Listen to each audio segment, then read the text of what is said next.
Pues platíqueme un poco justamente en qué se van a complementar tanto el Consejo como la Comisión en este trabajo justamente que usted decía de territorio, de conocer problemas específicos. ¿Cuál es la sinergia que se genera con este convenio? Sí, mira, de entrada, ¿te acuerdas y recuerdas? El Consejo tiene una amplia expertise en recopilación de información de quejas y denuncias por vía telefónica. De hecho, esa es su parte más, digamos, fuerte de trabajo. Nosotros también, asimismo, tenemos lo que se llama la línea abierta, 365 días del año, y hacemos trabajo también por vía telefónica. Consideramos que lo hacemos bien, pero que nuestra alianza con el Consejo permitirá fortalecer nuestras capacidades para hacerlo mejor. ¿Por qué? Porque estamos hablando que el Consejo llega a aspectos hasta de poder hacer una suerte de primer contacto con apoyo psicosocial, por ejemplo, psicológico, y pues en esas cosas vamos a irnos complementando. La otra parte es esto. No todas las víctimas son víctimas del delito, ni todas las, es decir, no todas las víctimas del delito son víctimas de derechos humanos, ¿no? Entonces, el poder también articular información que permita que desde el Consejo, cuando se detecten con ciertos lineamientos que son víctimas de derechos humanos, podamos tener la canalización precisa y rápida hacia la Comisión de Derechos Humanos. Y la otra es lo que se genera de información. Nosotros generamos información a través de las quejas que se reciben, de la gente que viene, de las investigaciones que se realizan, de las recomendaciones que se generan. Y el Consejo pues genera muchísima información, pues básicamente de viva voz de la gente a partir de los registros que tiene. Cuando hablamos de intercambiar información es, a ver, por ejemplo, en esta parte de adolescentes y su relación con la policía, que estamos prontos a generar un informe especial, ellos estarán aportando estas otras partes que tienen igual y que están detectando a partir de las llamadas que están recibiendo y que tienen que ver con los jóvenes, ¿no? Además de este tema de adolescentes y su relación con la policía, ¿hay algunos otros temas que quieran abordar de primer momento con el Consejo Ciudadano?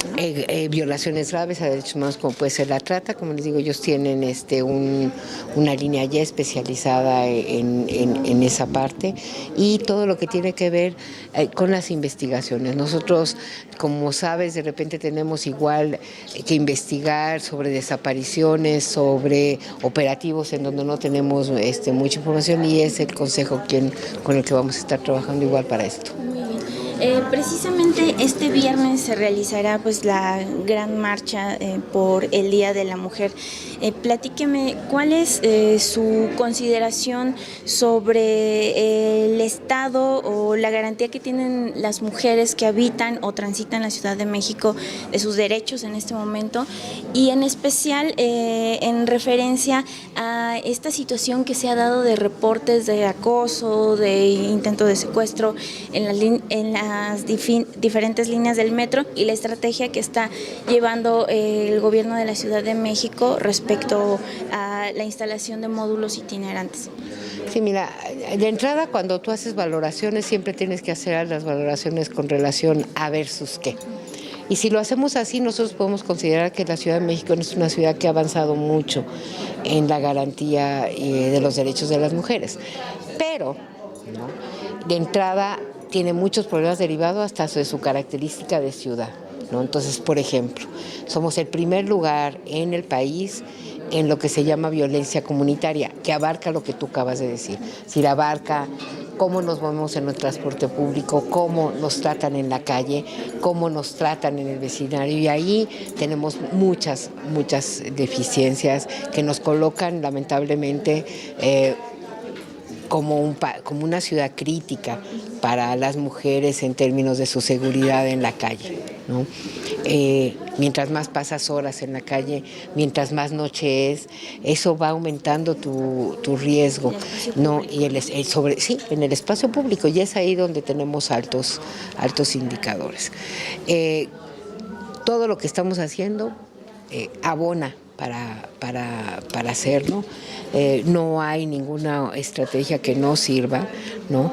Y lo que hay que hacer es más bien afinar estrategias. Cuando nosotros vemos, por ejemplo, los reportes de acoso o de intento de secuestro en el sistema colectivo Metro, y luego lo relacionamos con que de todos modos, a pesar de los operativos, el número de denuncias no fue tal y como se había pensado que iba a ser.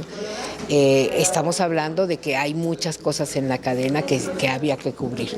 Una de ellas es exactamente la procuración de justicia con relación a lo que decimos las mujeres en cuanto a sentirnos o no violentadas o ser sujetas de violencia, ¿no? Seguimos y permeamos sobre una cultura todavía machista de la que no se salvan muchas veces ni los policías de proximidad, ni el primer contacto en el Ministerio Público, ¿no? Y entonces hay que avanzar sobre esa parte cultural. Consideramos que iniciativas, por ejemplo, como las que se anunciaron exactamente esta semana de las abogadas en los ministerios son buenísimas, porque lo que vas a tener es dar seguridad a las mujeres para que hagan su proceso y vayan acompañados de un proceso que no las recriminalice o que por su duración digan, pues mira, ya de por sí ya mejor me voy porque tengo que ir a atender a los hijos y esto, y no puedo estar perdiendo el tiempo ante un ministerio que lo primero que hace cuando me estoy formando es decirme, ¿qué hace aquí? Mejor váyase, esto va a ser muy largo y de todo mundo no va a pasar nada, ¿no? Que es el primer gancho. Exacto, Para denunciar. el primer gancho. Entonces, a ver, deudas hay,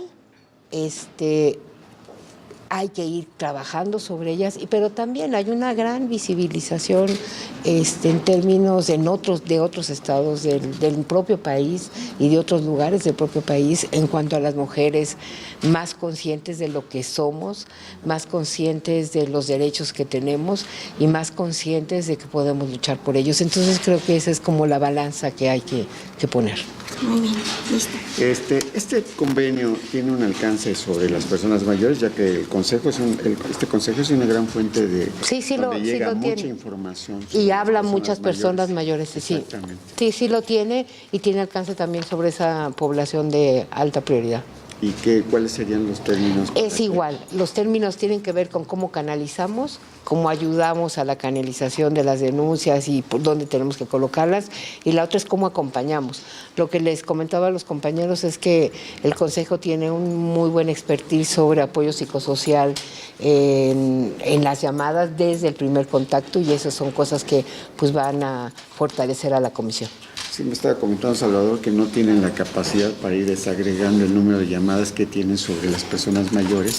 En este sentido, ¿cómo podría acompañar más la comisión a este consejo para que efectivamente se atiendan las quejas de las personas Nosotros mayores? tenemos un registro, un tipo de registro que permite, pues vamos a proporcionarlo igual al consejo para que pueda hacer las desagregaciones pertinentes, pero sí las tiene, sí la tiene por denuncia, no por si que él habla es o no Para saber el tipo de quejas, porque muchas veces no son bien atendidos en el Ministerio Público, ¿no? Exacto. Porque ahí no existe la capacitación de los MPs para poder escucharlos, atenderlos, incluso aquí en la comisión.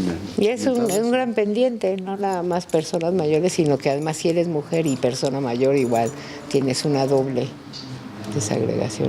Me enteré apenas ayer que una compañera sufrió el fallecimiento de uno de sus hijos. Parece que tiene que ver con la denuncia que se le hizo a esta compañera por haber realizado un paro en la jornada. Entonces este joven parece que sufrió una serie de acoso, de situaciones de presión emocional que todo indica que le afectó, que tuvo que ver con su fallecimiento.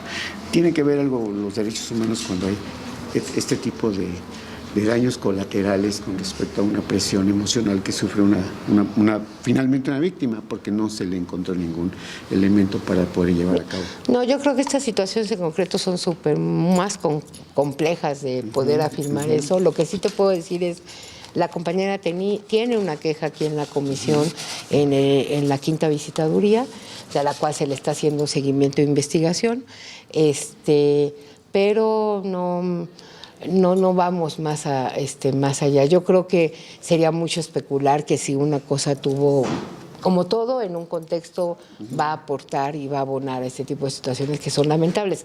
Lo que sí nos coloca es sobre la necesidad de dos cosas que creo que es importante que estás planteando. Uno es abordar, porque sí ha venido creciendo los suicidios en jóvenes y en niños, ha disminuido la edad. Sí. Otro dato importante de suicidios es que entre más joven eres y que cometes el suicidio, la paridad ya casi tenemos paridad en género. Anteriormente, hace 20 años, te puedo decir que generalmente eran 9 varones contra una mujer que cometían suicidio. Eso, cuando estás hablando de adolescentes, por ejemplo, casi es 5-5, ¿no? Es ya la mitad y la mitad.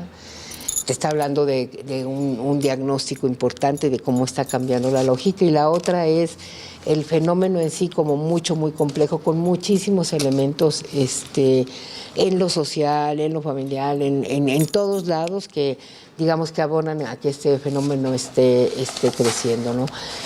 Ese es uno, digamos, eso es una primera parte del análisis. La otra tiene que ver con exactamente en la lógica de las víctimas, quiénes son víctimas, ¿no? Entonces, naturalmente la nueva visión de víctimas y de víctimas, sobre todo en términos de derechos humanos, habla muy fuertemente sobre tanto es la víctima directa como son las víctimas que se llaman indirectas, porque también sufren un montón de cosas alrededor de la violación de sus derechos, ¿no? Sí. Entonces ese punto también estoy de acuerdo.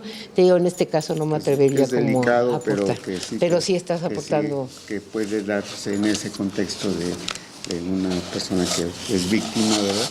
Y que tiene resultados de un gran dolor y una gran tragedia que incluso a muchos colegas nos ha preocupado. Es correcto, ¿no? ¿Cómo va a ser la vinculación, que no me quedó claro, entre el Consejo y la Comisión? Vamos a estar, ligados en la parte de las llamadas telefónicas. Acuérdate que ellos atienden, entonces nos van a proporcionar, digamos, capacitaciones y todo esto que tiene que ver con su expertise desde apoyo psicosocial y todo, desde las llamadas telefónicas, porque nosotros también hacemos llamadas.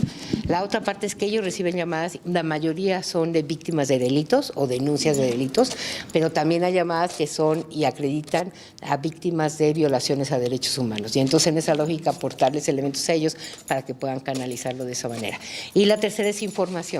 Ellos tienen información estadística y todo lo que tienen a partir de las llamadas y lo que registran, y nosotros tenemos información a partir de las quejas y nuestros peticionarios y eso. Entonces, articular las dos tipos de información para generar mejores diagnósticos, ¿no?, de qué está pasando.